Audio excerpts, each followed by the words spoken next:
ሰላም ሰላም ውድ ተከታታዮቼ እንዴት ናችሁ? እኔ አልሐምዱሊላህ። ሰላም አለይኩም ወራህመቱላሂ ወበረካቱ። ሰብስክራይብ ያላደረጋችሁኝ ሰብስክራይብ አድርጉኝ፣ አበረታቱኝ።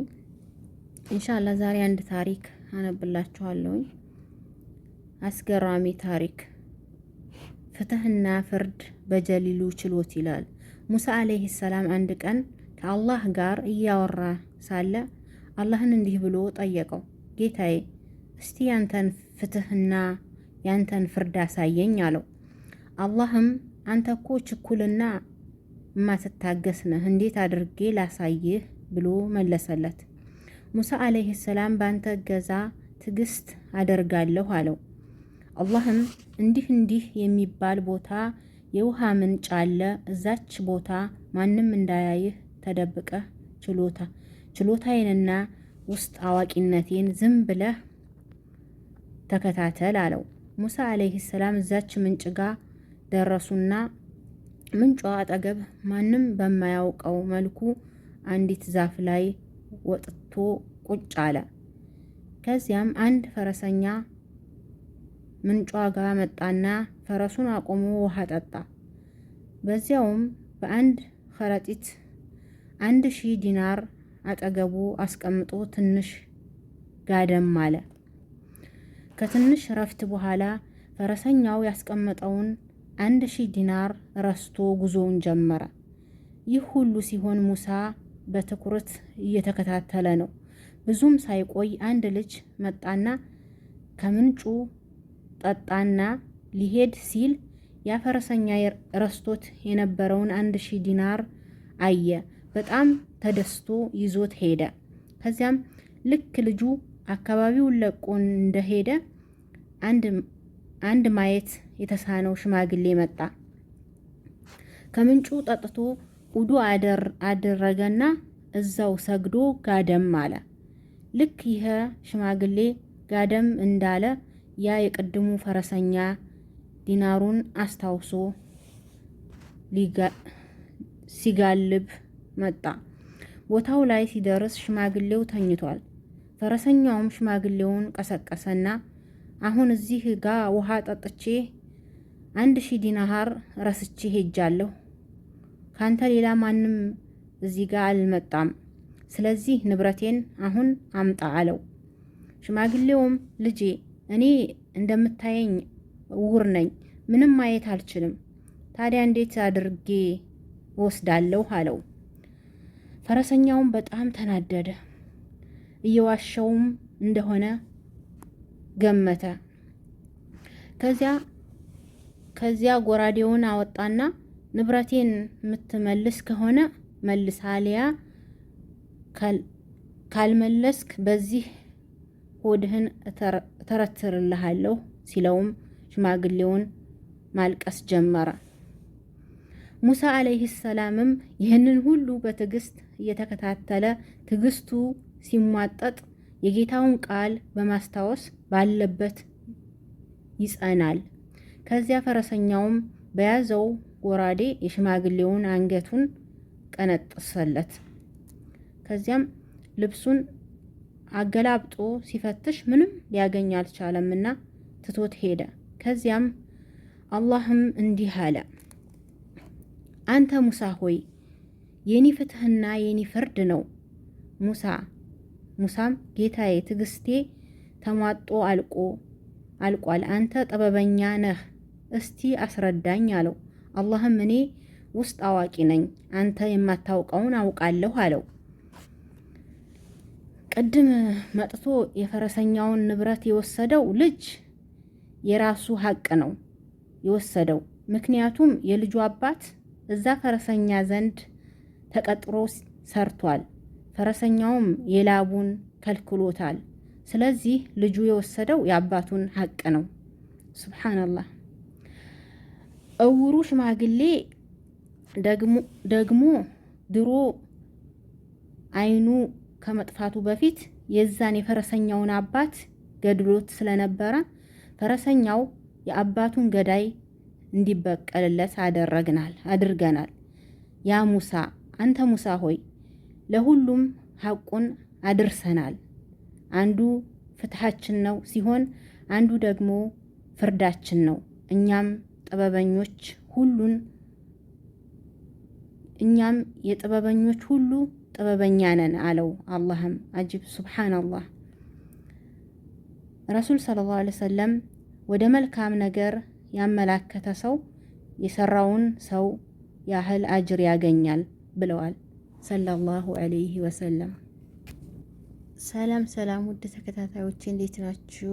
እኔ አልሐምዱሊላህ። ሰላሙ አለይኩም ወራህመቱላሂ ወበረካቱሁ። ሰብስክራይብ ያላደረጋችሁኝ ሰብስክራይብ አድርጉኝ፣ አበረታቱኝ። ኢንሻአላህ ዛሬ አንድ ታሪክ አነብላችኋለሁኝ። አስገራሚ ታሪክ። ፍትህና ፍርድ በጀሊሉ ችሎት ይላል። ሙሳ አለይሂ ሰላም አንድ ቀን ከአላህ ጋር እያወራ ሳለ አላህን እንዲህ ብሎ ጠየቀው፣ ጌታዬ እስቲ ያንተን ፍትህና ያንተን ፍርድ አሳየኝ አለው። አላህም አንተ እኮ ችኩልና ማትታገስ ነህ፣ እንዴት አድርጌ ላሳይህ ብሎ መለሰለት። ሙሳ አለይሂ ሰላም ባንተ እገዛ ትዕግስት አደርጋለሁ አለው። አላህም እንዲህ የሚባል ቦታ የውሃ ምንጭ አለ፣ እዛች ቦታ ማንም እንዳያይህ ተደብቀህ ችሎታዬንና ውስጥ አዋቂነቴን ዝም ብለህ ተከታተል አለው። ሙሳ አለይሂ ሰላም እዛች ምንጭ ጋር ደረሱና ምንጯ አጠገብ ማንም በማያውቀው መልኩ አንዲት ዛፍ ላይ ወጥቶ ቁጭ አለ። ከዚያም አንድ ፈረሰኛ ምንጯ ጋር መጣና ፈረሱን አቆሞ ውሃ ጠጣ።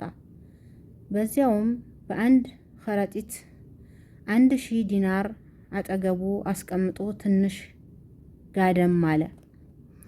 ከትንሽ ረፍት በኋላ ፈረሰኛው ያስቀመጠውን 1000 ዲናር ረስቶ ጉዞውን ጀመረ። ይህ ሁሉ ሲሆን ሙሳ በትኩረት እየተከታተለ ነው።